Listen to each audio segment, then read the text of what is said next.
आज रानी का बाहर घूमने का बहुत मन कर रहा था, इसलिए जैसे ही उसका पति रोहित ऑफिस से लौटा तो रानी ने उसे दरवाजे पर ही रोक लिया।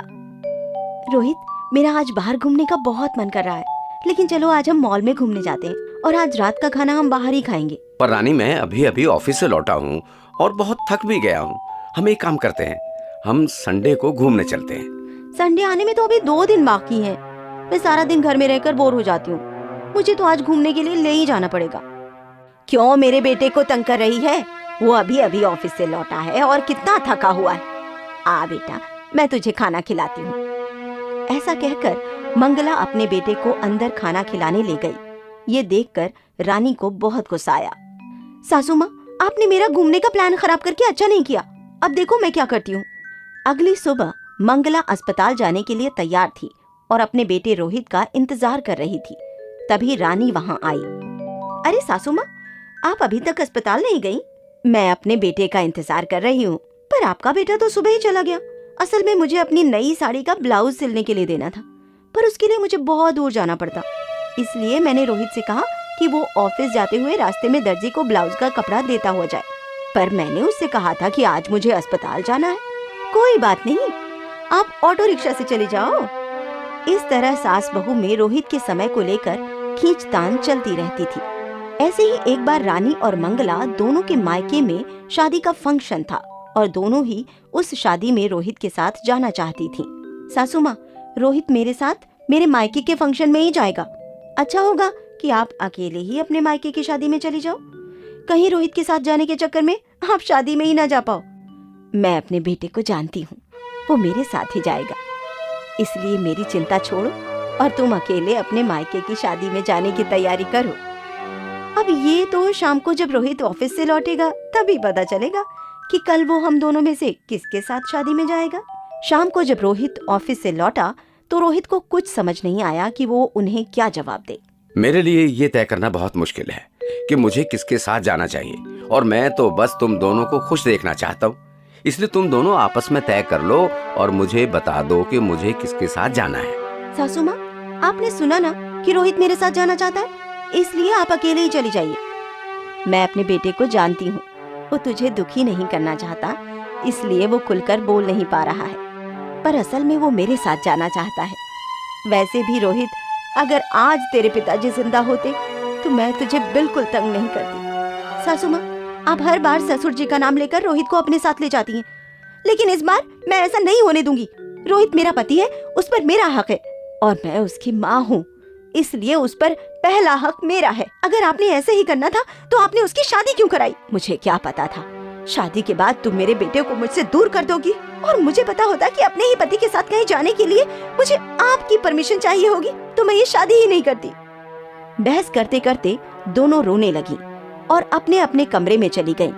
उस दिन कोई भी अपने मायके के फंक्शन में नहीं गया। फिर अगली सुबह रानी ने रोहित और अपनी सास से कहा, मैं बंटवारा करना चाहती हूँ। रानी, ये तुम क्या कह रही हो? तुम होश में तो हो?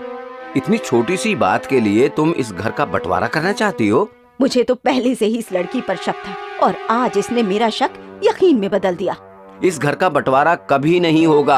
आप दोनों मुझे गलत समझ रहे हैं। रोहित, मैं इस घर का नहीं बल्कि तुम्हारा बंटवारा करने की बात कर रही हूँ। तुम्हारा बंटवारा करना बहुत जरूरी है, क्योंकि आए दिन तुम्हें लेकर मेरी और सासू माँ की लड़ाई होती रहती है। इसलिए एक बार बैठकर हम तीनों तुम्हारा बंटवारा कर लेते हैं। सही बात है, एक बार तुम्हारे समय का बंटवारा हो गया तो फिर किसी को कोई परेशानी नहीं होगी। ठीक है, जैसे मैंने पहले भी कहा, मैं बस तुम दोनों को खुश देखना चाहता हूँ, इसलिए तुम दोनों का जैसा मन करे या जैसा तुम्हें ठीक लगे वो करो। ठीक है, तो आज से रोहित सुबह 6 बजे से लेकर शाम को 6 बजे तक मेरे साथ रहेगा और तुम उसे अपना कोई भी काम करने के लिए नहीं कहोगी। और शाम 6 बजे से लेकर अगले दिन सुबह 6 बजे तक रोहित मेरे साथ रहेगा और आप उसे अपना कोई भी काम करने के लिए नहीं कहेंगी। इस तरह सास बहू ने रोहित के समय का बंटवारा कर लिया।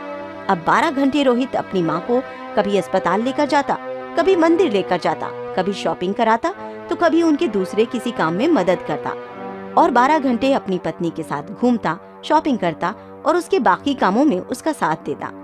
सास बहू इस बंटवारे से बहुत खुश थी, लेकिन इस सब में रोहित बहुत थक जाता था।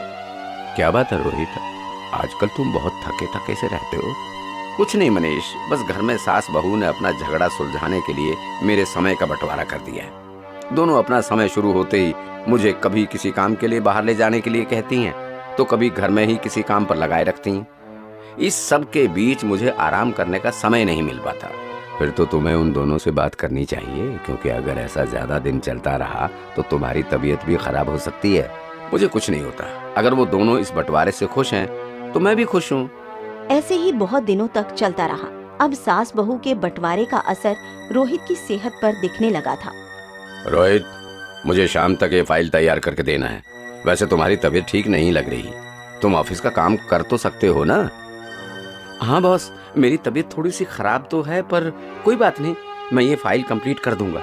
अगर तुम्हारी तबीयत ज्यादा खराब है तो कुछ दिनों की छुट्टी ले लो।